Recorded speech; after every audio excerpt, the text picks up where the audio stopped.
과학기술 강국의 미래를 부르는 신호, 이원욱의 사인. 안녕하세요. 과학기술 강국의 미래를 부르는 신호, 이원욱의 사인. 현장에 과학이 있다. 오늘 이곳은 한국표준과학연구원을 찾았습니다.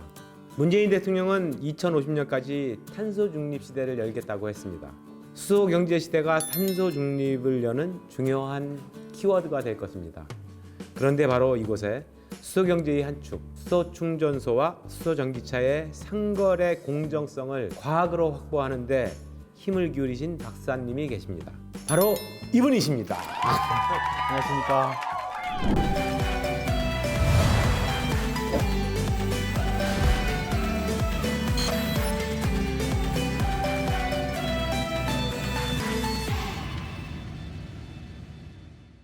박사님, 표준과학연구원의 역할에 대해서 이야기하기 전에요. 네. 표준이 뭔지 이야기를 좀 네. 나눠보고 싶습니다. 네. 제가 표준에 대한 명언을 찾아보니까 이런 글들이 눈에 띄던데요. 표준과 적합성 평가 활동은 세계 무역의 80%에 영향을 미친다. 네. 당신이 어떤 기술을 개발했다면 그 기술이 널리 사용되도록 표준을 만드세요. 목표를 정한 표준화는 제품 개발을 가속화하는 하나의 무기입니다. 네. 시장을 선점하기 위해서는 표준화가 되어야 한다는 말인데요. 표준이 무엇이고 왜 중요한지 말씀해 주시죠. 네.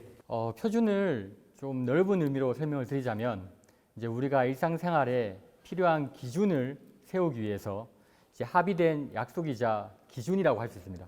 우리 일상생활에 필요한 이제 질서들을 세우는 위원장님 말씀하셨던 아까 그 산업과 무역에 있어서 왜 표준이 중요한가?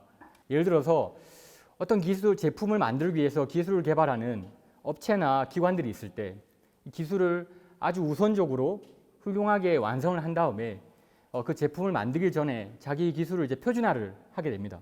그러면 이제 동종 업계의 커뮤니티에서 합의를 통해서 그 기술이 국제 표준으로 채택이 된다. 그러면 그 다음부터는 그 제품의 이제 사양들이 다 그 국제 표준을 따를 수밖에 없고 또 각국에서도 그 제품들을 평가하고 인정하는 기준들이 그 국제 표준을 따라갈 수밖에 없습니다. 그렇기 때문에 표준화에 성공한 그 제품을 기술을 갖고 있는 업체나 기관들은 당연히 이제 글로벌 시장에 진출하는데 유리할 수밖에 없는 거죠. 네. 그래서 이제 수요가 바뀌고 산업이 발전함에 따라서 우리가 많은 분야들의 표준화에 집중해야 되는 이유가 그곳에 있다고 볼 수 있겠습니다. 자, 다음 질문으로 넘어가 보겠습니다. 네. 헌법 제127조 제2항을 보면 이런 내용이 나옵니다. 국가는 국가표준제도를 확립한다.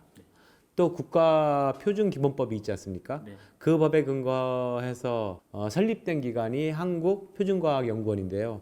약칭은 그냥 표준연이라고 하나요? 예, 표준연이라고 합니다. 예. 네, 네. 기능과 역할을 좀 설명해 주십시오. 네, 말씀하신 대로 이제 헌법과 국가표준기본법에 근거해서 저희가 국가 측정표준 대표기관 이렇게 설립이 되었습니다. 사실 이제 연구자로서는 그런 이제 설립의 근거가 법에 있다는 것이 얼마나 큰 자부심을 느끼고요, 책임감도 느낍니다. 그래서 말씀하셨듯이 가장 핵심적인 부분은 SI 단위라고 하는 이제 7가지 기본 단위가 있습니다. 저 화면도 가끔 봐주세요. 네. 길도 있고 또 시간도 있고 또 질량, 광도, 전류, 또 몰질량, 물질량이 있는데 이런 국제 단위계를 구현하기 위해서 측정 표준 기술을 이제 외국에 의존하지 않고 자주적인 기술을 확보하는 게 저희가 먼저 하고 있는 기술이고요.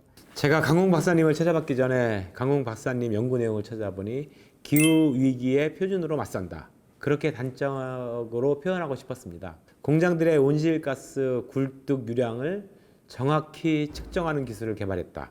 즉 표준을 개발했다고 들었습니다. 온실가스 거래제에서 유의미한 기술일 수 있으리라고 생각되는데요. 네, 저희가 기후 위기 하면 뭐 다들 이제 많이 들어보셨고 온실 기체 배출 거래제라고 해서 이거를 이제 감축하거나 뭐 늘리거나 하면 이제 돈으로 주고 사고 파는 탄소 거래제. 예, 거래제를 하고 있습니다. 근데 중요한 것이 정확하게 측정하는 게 중요합니다. 왜냐하면 이것도 돈으로 거래되고 또 저희가 줄이려고 하면 얼마나 측정되는지 알아야 되니까. 한국표준과학연구원이 가지고 있는 유체 유동 분야의 측정 표준 기술을 가지고 굴뚝의 유량을 정확하게 측정하는 기술들을 개발했습니다. 세계 최초. 예, 와. 사례입니다. 네, 감사합니다. 네, 같이 좀 쳐주세요. 감사합니다. 그럼 이제 수소경제 이야기를 한번 들어가 보겠습니다. 제가 20대 국회 때 수소경제법을 제일 먼저 발의했습니다. 1년간 수소 전문가들과 워킹그룹 만들어서 연구를 함께 했고요. 네. 원내 수소 부대표로 있을 때 네. 그 법을 정말 어렵사리 국회를 예. 통과시킬 수 있었습니다. 네, 네, 그래서 수소 경제와 관련 있는 기술을 연구하셨다고 들어서 너무 반가웠습니다. 네.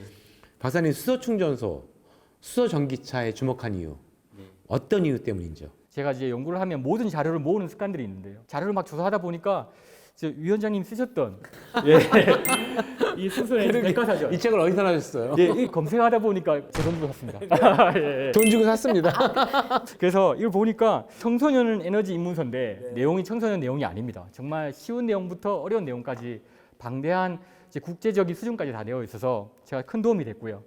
특히 이제 제 10살 된 딸이 있습니다. 저한테 아빠는 과학자인데 어떤 걸 하냐고 물어봅니다. 그러면 제가 하는 이제 수소 연구를 어떻게 설명할까 늘 고민을 합니다. 그래서 막 충전소 얘기도 하고 하는데 이 책이 좀 도움이 됐습니다. 수소의 그 원자부터 뭐 분자부터 예, 그래서 이제 이번 기회에 한번 제가 저자 사인을 한번 받아볼 수 있을지 예, 네, 네, 네, 여기 한번 해주시면 네, 네, 따님 이름도 같이 써드리고 하겠습니다. 예. 제가 글씨를 못 아, 써서 아닙니다. 죄송합니다. 감사합니다. 네. 아, 이 소중히 예 간직하겠습니다. 제 자랑할 거 보여주고. 고맙습니다. 네, 네, 네. 본격적으로 이제 수소 경제 활성화 로드맵 네. 정부의 네. 그게 2019년도에 이제 발표가 되면서 기관과 업체와 뭐 정부에서 많이 활성화됐는데요. 그 내용을 담으느라고 맞습니다. 이걸 책을 일주일 늦게 발간했습니다. 아, 그러시구나. 네, 네. 19년도. 예. 네. 근데 저희 연구원에서는 한 2017년부터 수소 충전소에 들어가는 측정 기술들을 연구해야겠다라는 이제 아이디어를 계신 분이 있어서 저희가 기관 고유 사업, 예, 정부에서 연구를 지원해주는 그 사업으로 시작을 했습니다. 사실 그때는 처음에는 어떻게 하냐면 그때 충전소도 몇 개 없었고 수소 충전소에서 전기차로 수소를 충전할 때 이게 얼마나 충전이 잘 되는지를 따라서 나중에 돈으로 거래를 할 텐데 가장 민감한 부분들이 네. 이 부분일 거고 상거래 부분들 그리고 이 기준들을 표준과학 연구원에서 꼭 해결을 해야 된다. 그래서 그때부터 제가 연구를 시작해서 네. 보게 되었습니다. 예, 대단하십니다. 우리나라 사람들이 수소 그러면 수소 폭탄 아니야? 그거 무서운 거? 네, 이런 네. 식의 오해들을 많이 맞습니다. 하거든요. 예, 예. 그거에 대해서 수소와 수소 폭탄이 어떻게 다른 건지 아, 다르죠. 그거 좀 예. 한번 설명 좀 해주세요. 수소 폭탄을 만들 때 뭐 여러 가지 수소의 그런 물질의 상태와 우리 수소 충전소에 할 때 수소의 상태는 완전히 다른 상태입니다. 그렇기 때문에 이 충전소나 전기차에서 사용되는 수소는 이렇게 폭탄만큼이나 폭발이 일어난다든지 가연성이 있다든지 위험한 상태는 아니기 때문에 전혀 문제가 없고요. 네, 네. 책에도 나와 있지만 오히려 천연가스나 다른 물질에 비해서 더 안전하다라는 것들이 나와 있습니다. 다만 이제 이 감지를 하는 방법이 이제 뭐 냄새가 있는 것도 아니고 네, 네. 어렵기 때문에 이 수소를 이제 이용하는 전기차나 충전소에는 이 감지 센서들을 꼭 달아서 네, 네. 이 알람을 울릴 수 있도록 그것만 저희가 조심한다면 저는 이제 안전에 문제는 없을 거라고 생각이 들고요. 제가 수소경제법을 최초 발의했다고 말씀을 드렸는데 수소 전문가들에게 강홍박사를 아느냐 이렇게 물어봤더니 네. 대부분이 다 아시더라고요. 아, 그런가요? 네, 네, 그리고 네. 덧붙여 하시는 말씀이 아주 뛰어나고 성실한 과학자다 이런 말씀들도 네, 네. 해주셨습니다. 과학도로서의 사명감이 매우 뛰어나다고 말씀을 들었는데요. 기후변화 대응, 수소경제를 통한 탄소 중립 시대를 여는 일. 이 모든 것이 주변 분들이 강훈 박사님에 대해서 사명감이 뛰어나다 이렇게 네. 평가한 것과 연결이 되겠죠? 사명감이라는 그 단어는 저한테 조금 어렵고 예, 좀 부담되는 단어인 것 같지만 그거하고 비슷하게 제가 좀 해석을 할 수 있는 부분은 이제 행복한 책임감이라고 생각합니다. 저는 이제 유체를 너무 연구하고 싶었기 때문에 그 연구가 이어져서 또 국가나 또 국민에서 필요한 연구들을 하고 있기 때문에 어렵고 지루하고 또 그런 넘어야 될 산들이 있는데 그때를 견뎌낼 수 있는 힘이 자기가 좋아하는 일을 하기 때문에인 것 같습니다. 지금은 막연히 과학에 뭐 하나하나를 좋아하겠지만 기회가 된다면 대학이나 또 대학원 과정을 거치면서 자기가 정말 좋아하는 분야가 무엇인지 더 고민해보고 그 선택을 가지고 일을 하게 되면 국가나 또 주위 사람들을 통해서 이렇게 기여할 수 있는 부분이 생기게 되고요.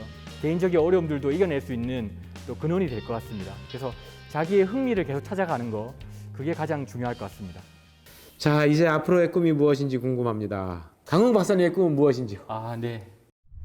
제 작은 꿈이 있다면 미국이나 유럽과 같이 아주 오랜 역사를 가지고 또 기술 수준이 높은 표준기관처럼 저희 한국표준과학연구원도 여러 그 기술 성과나 기술 수준을 특히 유체우동 측정 표준 분야에서 이런 성과들을 이루어서 기술 리딩하고 인정받을 수 있는 기관으로 성장하는 것이 제 작은 꿈이라고 할 수 있겠습니다. 오늘 한국표준과학연구원에서 이원욱의 사인 두 번째 강웅 박사님을 만났습니다. 표준은 곧 기술이자 시장입니다. 표준을 선점하고 선도하는 일은 글로벌 시장에서 글로벌 기술을 획득한다는 뜻입니다. 수소기체를 둘러싼 표준 기술을 얻지 못한다면 수소 경제를 성공시키는 일은 힘들 것입니다. 강웅 박사님처럼 꼭 필요한 기술을 먼저 고민하고 만들어 나간다면 수소 경제, 우리가 먼저 이루어 나갈 수 있을 것입니다. 안정과 신뢰성, 효율성, 표준이 열어갈 수 있습니다. 강웅 박사님의 도전을 응원합니다. 강웅 박사님의 연구로 탄소 발자국이 점점 줄어듭니다. 한국표준과학연구원과 강웅 박사님을 비롯한 모든 연구원과 임직원 여러분 힘내십시오. 파이팅!